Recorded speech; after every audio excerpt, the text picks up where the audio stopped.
Middle east के समुद्री मोर्चे से एक ऐसी खबर आई जो वैश्विक अर्थव्यवस्था के लिए राहत भी है और एक बड़ा जाल भी। ईरान ने दुनिया की सबसे महत्वपूर्ण समुद्री पट्टी हॉर्मुज जल डमरूमद यानी कि स्ट्रेट ऑफ हॉर्मुज को पूरी तरह बंद करने के बजाय अब एक सिलेक्टिव ब्लॉकेड यानी चुनिंदा जहाजों पर पाबंदी की रणनीति अपनाई है। इसके लिए ईरान की IRGC यानी कि रिवॉल्यूशनरी गार्ड्स एक नया बेटिंग और रजिस्ट्रेशन सिस्टम तैयार कर रही है। यानी अब हॉर्मुज से वही जहाज निकल पाएंगे जिन्हें ईरान अपनी गुड बुक्स में रखेगा। ईरान और अमेरिका और इजराइल के बीच जारी जंग और तनाव के कारण वैश्विक समुद्री यातायात पूरी तरीके से अस्त व्यस्त हो चुका है। ऐसे में ईरान ने एक सेफ शिपिंग कॉरिडोर पेश किया है। यह कॉरिडोर ईरान की अपनी समुद्री सीमाओं के अंदर से होकर गुजरता है। हालांकि यह रास्ता सबके लिए नहीं है, यह केवल उन्हीं चुनिंदा जहाजों के लिए है, उन्हीं के लिए उपलब्ध है जिन्हें ईरानी अधिकारी पहले से ही मंजूरी मिल चुकी है, यानी कि जिन्हें ईरानी अधिकारी पहले से ही मंजूरी दे चुके हैं। इसका मतलब है कि हॉर्मुज अब पूरी तरीके से खुला जलमार्ग नहीं है, बल्कि एक कंट्रोल्ड जोन बन चुका है। रिपोर्ट में एक चौंकाने वाला दावा किया गया है कि कम से कम एक टैंकर ऑपरेटर सुरक्षित निकलने के लिए $20 लाख यानी करीब 16.5 करोड़ रुपए का भुगतान करेगा। हालांकि ज्यादातर मामलों में राजनयिक तालमेल के जरिए मंजूरी मिल रही है, मतलब कि 16.5 करोड़ दो, निकल जाओ, नहीं तो भाई राजनयिक जो हस्तक्षेप होगा उसी के बाद ही निकलने देंगे। हॉर्मुज से गुजरने का नया सिस्टम आखिर ये है क्या, इस पर बात करते हैं। लॉयड लिस्ट की रिपोर्ट के मुताबिक वर्तमान व्यवस्था के तहत इस सुरक्षित गलियारे में प्रवेश करने से पहले जहाजों को एक कड़ी यानी बेटिंग प्रोसेस यानी नई जांच प्रक्रिया से गुजरना पड़ता है। जो जहाज इस रास्ते का इस्तेमाल करना चाहते हैं उन्हें अपने मालिक से लेकर कार्गो की मंजिल तक की पूरी जानकारी पहले ही देनी होगी।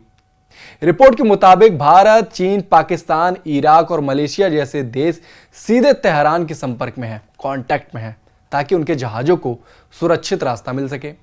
फिलहाल ईरान हर जहाज की व्यक्तिगत तौर पर जांच कर रहा है, लेकिन आने वाले दिनों में इसे एक औपचारिक और व्यवस्थित अप्रूवल सिस्टम में बदला जा सकता है, क्योंकि लोगों को लग रहा है, खुद ईरान और अमेरिका को लग रहा है कि ये जंग लंबी खिंचेगी। पिछले 3 हफ्तों में जंग की वजह से हॉर्मुज से होने वाला व्यापार 95% तक गिर गया है, जिससे दुनिया भर में ऊर्जा संकट गहरा गया है। ईरान के विदेश मंत्री अब्बास अराक्ची का कहना है कि यह रास्ता दुश्मनों के लिए बंद और दोस्तों के लिए खुला है। हालांकि जानकारों का मानना है कि यह एक जोखिम भरा सौदा हो सकता है। जहाजों को अक्सर अपना AIS यानी कि ऑटोमेटिक आइडेंटिफिकेशन सिस्टम बंद करके या अपनी पहचान छिपाकर ही निकलना पड़ रहा है। साथ ही भारी भरकम ट्रांजिट फीस और अंतरराष्ट्रीय प्रतिबंध इस नए सेफ कॉरिडोर के इस्तेमाल में बड़ी बाधा बन सकते हैं। वहीं तेल को लेकर एक और बड़ी खबर भी सामने आई है। इंडियन ऑयल कॉरपोरेशन ने इंडस्ट्रियल डीजल की कीमतों में बड़ी बढ़ोतरी कर दी है। इंडस्ट्रियल डीजल की कीमत 87.67 यानी कि 87 रुपए से बढ़ाकर अब 109 रुपए प्रति लीटर कर दी गई है। आसान भाषा में कहें तो अब कंपनियों और फैक्ट्रियों को जो डीजल खरीदना पड़ेगा वो काफ़ी महंगा होगा, काफ़ी महंगा खरीदना पड़ेगा।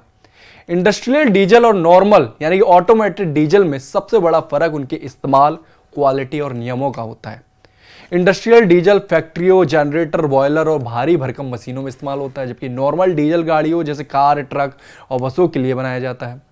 इंडस्ट्रियल डीजल आमतौर पर कम रिफाइंड और ज़्यादा सल्फर वाला होता है, इसलिए सस्ता पड़ता है, जबकि नॉर्मल डीजल BS6 जैसे सख्त मानकों के तहत साफ और कम प्रदूषण वाला होता है। इसी कारण इंडस्ट्रियल डीजल को वाहनों में इस्तेमाल करना कई जगह गैरकानूनी है और इससे इंजन को नुकसान भी हो सकता है, जबकि नॉर्मल डीजल गाड़ियों के सुरक्षित और बेहतर प्रदर्शन परफॉर्मेंस के लिए जरूरी होता है। जब इंडस्ट्रियल डीजल महंगा होता है तो इसका असर केवल फैक्ट्रियों तक सीमित नहीं रहता, बल्कि यह आम आदमी की जेब तक भी पहुंचता है। मतलब कि सरकार एक और कह रही है कि सामान्य आदमी पर इसका असर नहीं पड़ेगा, लेकिन कहीं ना कहीं तो भाई रेट बढ़ता है तो असर जेब पर ही पड़ता है। आइए जानते हैं कि इंडस्ट्रियल डीजल की कीमत बढ़ने पर किन किन चीजों पर असर पड़ेगा। मैन्युफैक्चरिंग जो लागत है उसमें बढ़ोतरी होगी। लोहा, स्टील, सीमेंट और केमिकल जैसी बड़ी फैक्ट्रियों में भारी मशीनें चलाने के लिए डीजल जनरेटर का इस्तेमाल होता है। ईंधन महंगा होने से इन सामानों को बनाने की लागत बढ़ जाएगी।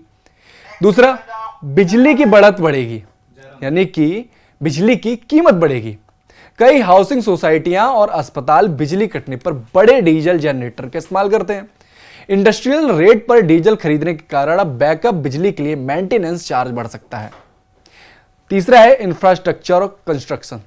सड़क निर्माण, मेट्रो प्रोजेक्ट और बड़ी इमारतों के निर्माण में लगी मशीनों जैसे कि बुलडोजर, क्रेन आदि के लिए डीजल की जरूरत होती है। ईंधन महंगा होने से प्रोजेक्ट की कुल लागत बढ़ सकती है, जिसका असर प्रॉपर्टी की कीमतों पर पड़ सकता है। मतलब कि ये असर आपकी जेब पर ही पड़ेगा। माल ढुलाई, बड़ी लॉजिस्टिक कंपनियां जो थोक में डीजल खरीदती हैं उनके लिए ऑपरेशनल ड्यूटी यानी कि ऑपरेशन जो खर्च है वो बढ़ जाएगा। हालांकि इसका सीधा असर ट्रक किरायों पर तुरंत ना दिखे, लेकिन लंबी अवधि में अगर ये चलता रहा तो ये सामान की कीमतों को भी प्रभावित कर सकता है। तो कुल मिलाकर बातें कुछ भी हो, असर आम आदमी की जेब पर ही पड़ सकता है। अब यूं कहें कि जितनी लंबी ये जंग चलेगी उतनी ज्यादा हमारी जेब का पैसा खर्च होगा, हमारी जेब भारी पड़ेगी।